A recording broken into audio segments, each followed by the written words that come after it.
making my way downtown. Yeah, of course it's real.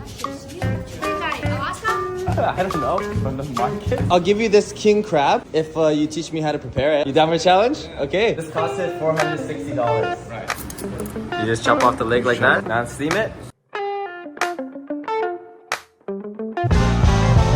It's easier for us to work with.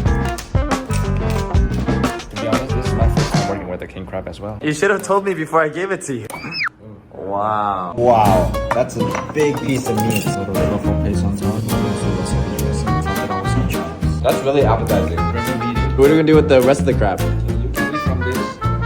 What about the rest of the king crab? These are mine to keep. Yours?